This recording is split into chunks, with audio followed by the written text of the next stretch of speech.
تعالوا النهاردة نعمل مع بعض الهريسة الطرية المنغنغة في شربطة ومليانة جوز هند. طعمها جميل جدا ومن غير كرملة سكر ولا تعب قلب.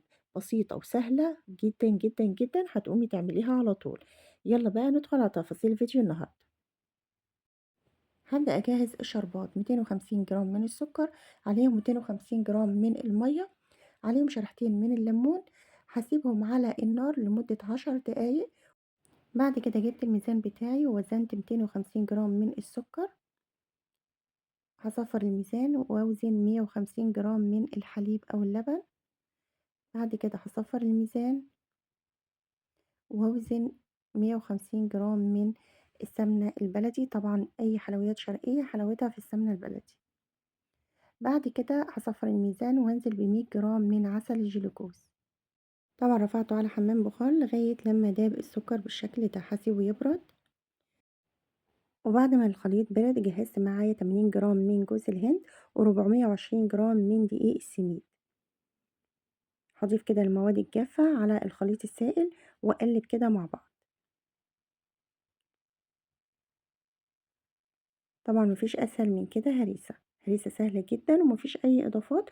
هي زي طريقة البسبوسة، بس الجوز الهند اكتر من البسبوسة. مش بنحط فيها جوز هند كتير، يدوب معلقة او معلقتين بالكتير.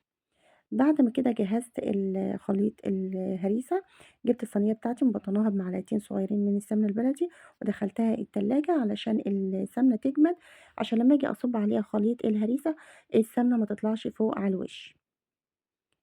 وبعد كده بعد ما سويت الوش هديها كده خبطتين على الرخامة بالشكل ده، وهزين وشها كده بالمكسرات: بندق ولوز وعين جمل وجوز هند مبشور.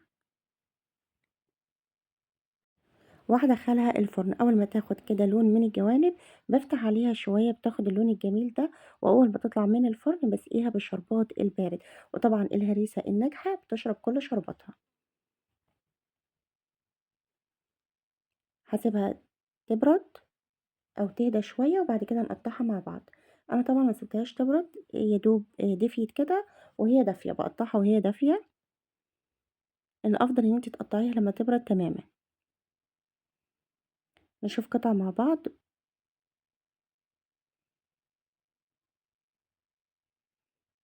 باين على شكلها هريسه هريسه. الخرطة طالعة بخرطتها، وهوريكم دلوقتي الدوبان بتاعها. هنجيب شوكة كده وهوريكم قد ايه هي هريسة دايبة. شايفين؟